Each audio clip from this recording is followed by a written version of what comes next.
There's a moment that happens sometimes when you're scrolling through your phone late at night.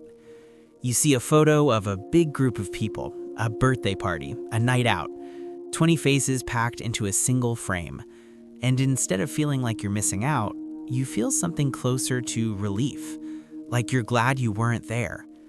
And then maybe a second later, a small voice wonders if something is wrong with you for feeling that way, if normal people are supposed to want that. If the fact that you'd rather be right where you are, quiet, with maybe one or two people you actually trust, means you're somehow falling short of what a social life is supposed to look like. I want you to hear this clearly, right now, before we go any further. There is nothing wrong with you. You are not broken.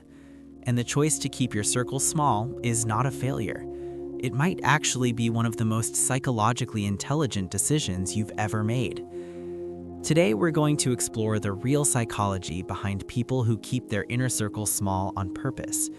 Not to tell you you've got it all figured out, not to suggest you never need to grow or stretch, but to help you understand the deeper reasons why this pattern exists, why it makes sense, and what it says about the kind of person you actually are. Let's start with something that most people don't think about when they judge the size of someone's social circle. Quality and quantity in relationships are not the same thing. They never were. But somewhere along the way, culture started treating them like they were.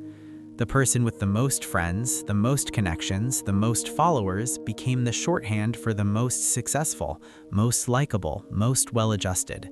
And anyone operating outside that model started getting quiet questions. Why are you so private? Why don't you put yourself out there more? As if the only valid way to be a person is to be widely known. But here's what's interesting. Research on human attachment and emotional well-being consistently points in the opposite direction. What predicts life satisfaction, resilience, and even physical health is not the number of relationships a person has, it's the depth of them. It's whether someone has even one or two people they can be completely honest with, people who don't require a performance, people who know the real version of you and stick around anyway. That kind of connection is rare, and people who keep their circles small tend to know, often from hard experience, exactly how rare it is. Now, that brings us to the first psychological layer worth understanding. A lot of people who intentionally limit their inner circle have a heightened sensitivity to relational dynamics. They pick up on subtleties that other people miss, the slight shift in someone's tone, the feeling that a friendship is more transactional than it first appeared, the exhaustion that follows spending time with someone who consistently takes more than they give. This isn't paranoia, it's perceptiveness. And for people wired this way, a large social network doesn't feel like abundance. It feels like a lot of signals coming in from a lot of directions with no real way to process them all. Keeping the circle small is how they make the input manageable. It's the nervous system finding a sustainable rhythm. And here's where it gets deeper, because this perceptiveness almost always has a history behind it. People who are highly attuned to relational dynamics usually got that way for a reason.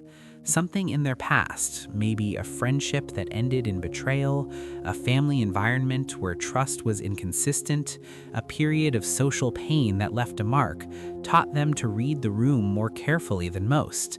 That experience didn't make them bitter, it made them discerning. It raised the bar, and a raised bar means fewer people clear it.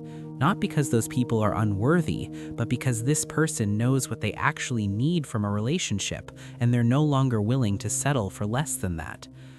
There's a term in psychology called the Dunbar number, which refers to the idea that human beings have a cognitive limit to how many meaningful relationships they can realistically maintain at one time. For most people, that number is somewhere around 150 for casual acquaintances.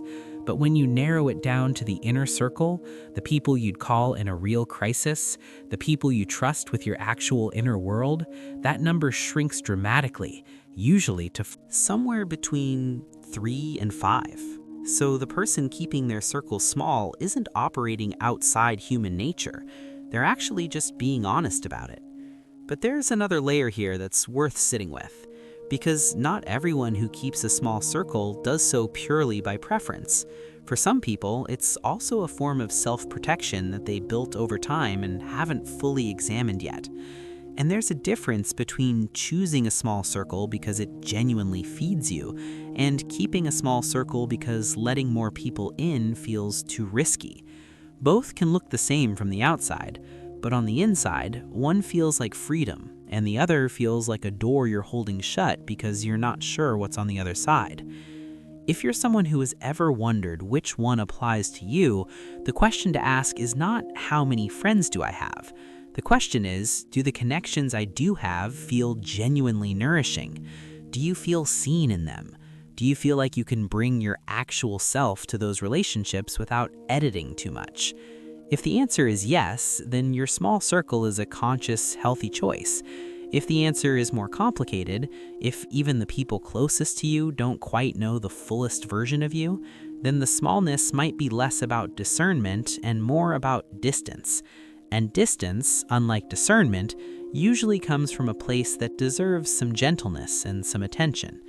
For most people who think carefully about this, the truth sits somewhere in between. They genuinely prefer depth over breadth. They are genuinely drained by large social networks. And they also carry some layer of learned guardedness that shades the preference just slightly toward isolation when things get hard. Holding both of those things at once without collapsing into one or the other is actually a sign of pretty sophisticated self-awareness. There's also something worth naming about what keeping a small circle makes possible that a large one rarely does. When you're not managing dozens of relationships, you have more of yourself available for the ones you're in. You show up with more attention, more care, more presence. You remember the details. You follow up on the things that mattered to someone weeks after they mentioned them. You're the kind of friend who makes people feel like they're the only person in the room, because in a very real sense, they almost are. That quality of presence is something that people with huge social circles often can't sustain simply because the bandwidth isn't there. For someone with a small circle, it's one of their most genuine strengths.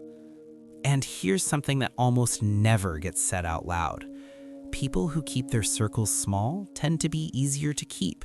They're not running from one relationship to the next. They're not spread so thin that every connection gets a fractured version of their attention. When they choose you, they actually chose you. And that kind of intentional loyalty, the kind that isn't given casually or maintained out of habit alone, is something that the people inside those small circles often describe as the most meaningful thing in their lives. You are not antisocial. You are not damaged. You are not missing out on a life that other people are somehow living more fully. You are someone who decided, maybe gradually and maybe through some pain, that you would rather have a few real things than a lot of surface ones. That is not a consolation prize. That is a value system, and it's one that a surprising number of deeply thoughtful, deeply connected people share without ever quite finding the words for it. You're not broken. You're not wired wrong. You're someone who takes relationships seriously enough to be honest about what they actually require. And that kind of honesty, even when it makes your world a little smaller, has a way of making everything inside it a great deal more alive. I want to ask you one thing, and I'd really love to see it in the comments. How many people are in your true inner circle right now, and what made them earn that place? I think the answers are going to be more interesting than you expect. If this kind of slow, honest psychology content is something that settles well with you, subscribing means the next video finds its way to you. We'll be going somewhere just as quiet and just as real, something else about the way certain people move through the world a little differently, and why that difference has always been worth understanding.